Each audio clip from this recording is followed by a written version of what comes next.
नमस्ते। जय भारत। भाई, जियो पॉलिटिक्स में कोई किसी का सगा नहीं होता। सगे नहीं होते जियो पॉलिटिक्स में। कल का दुश्मन आज का मित्र, आज का मित्र कल का दुश्मन। इसमें कोई स्थिरता नहीं है। इतना मतलबी होता है जियो पॉलिटिक्स में। लोग सब अपना अपना देखता है। सच सही मायने में मतलबी होता है। अपना मतलब।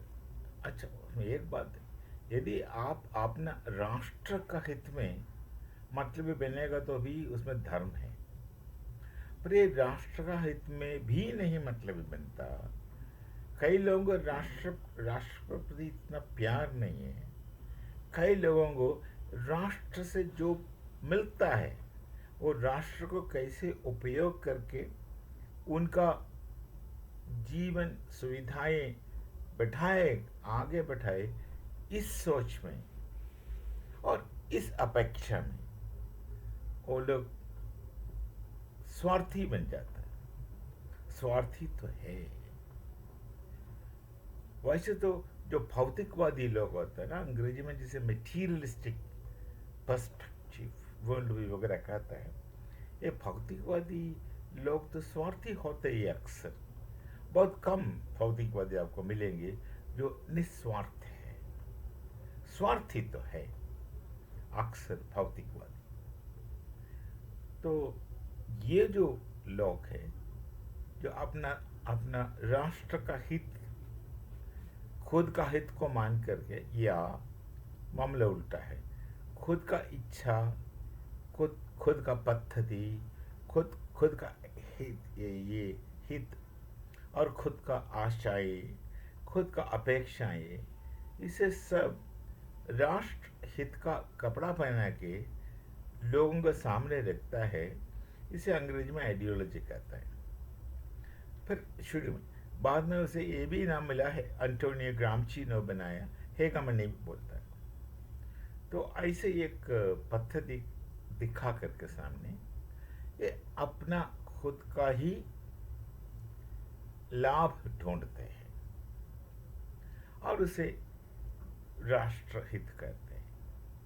उस आधार पर ये जियो पॉलिटिक्स जिसे कहते हैं वो चलता है इसी आधार पर। इसमें बहुत कम समाज है, बहुत कम राष्ट्र समाज है वो वास्तव में राष्ट्र हित रखता है। राष्ट्र का जो जो संकल्प रखता है वो राष्ट्र क्या है ये समझता है।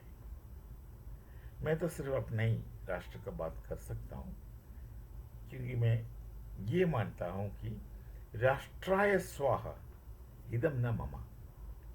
ये इदम न ममा बड़ी बात है भाई।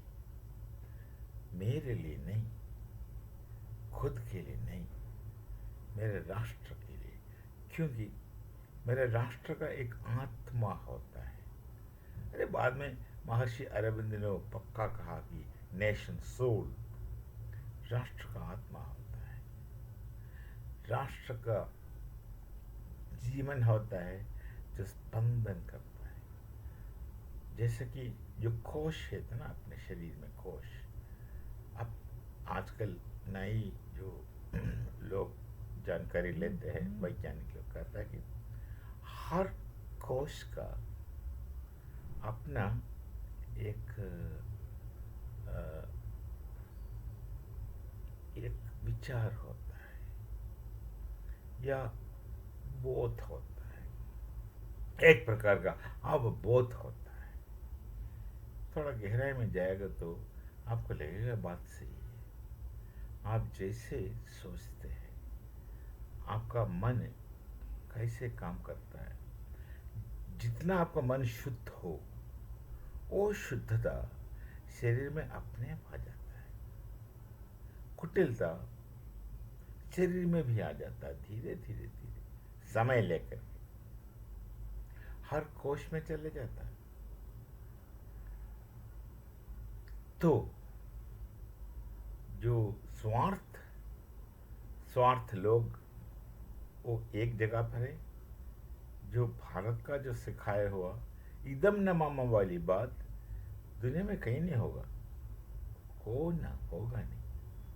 हाँ, समानता हो सकता है उनका अपना ठंग में। ये नहीं कह रहा कि मैं ये नहीं कह रहा कि सिर्फ भारत का हिंदू लोग ही निस्वार्थ है। कई लोग हैं, कई लोग हैं, पर हमारा पद्धति शैली कुछ अलग है। इतना पूर्णता वो तो मुझे पक्का बता रहा हूँ कि कहीं नहीं मिल सकता। इतना संपूर्णता नहीं मिल सकता दूसरे कोई संस्कृति में। तो भारत एक संस्कृति है। तो जियो पॉलिटिक्स में कोई अपना नहीं होता। आप देखिए, कल तक यूएस भारत को मेरे दोस्त कहते तो थे, पर हमें मालूम है कि इनका कोई दोस्ती वोस्ती होता नहीं।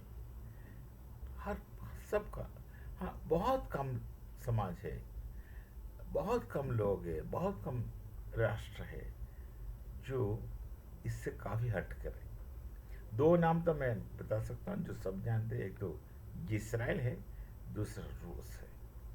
ये इनका तो इतिहास से ही हमें पता है। ये इतना स्वार्थी नहीं, उनका अपना अपना देश को कुछ अलग तरीके से समझता है। ये नहीं कि खुद का विचार को देश का कपड़ा पहना के सामने देता है दुनिया का, ऐसे नहीं। बाकी कई जगह पर ऐसे होता है जो शासन करता है। जो शासन विपक्ष में है वो भी शासन में आके यही करेंगे, इसलिए इनका आपस में कोई भेद नहीं होता। आज मैं कर रहा हूँ, कल तुम्हें करना, बस कपड़ा वही पहना हो उनको, ये होता रहता। तो भैया जो भी दिखता है उसे चकित नहीं होना, स्वाभाविकता है। हम हिंदू लोग इसे कलयुग कहता है, हाँ कलयुग कहता है। और हम ये भी कहते हैं कि हर युग का अपना एक धर्म होता है, और ये युग धर्म कहा जाता है। और कलयुग धर्म ऐसे ही है। दैत्य दानव वगैरह उनका उनका स्वभाव है। मिलते हैं भाई। नमस्ते। जय भारत, जय सिया राम।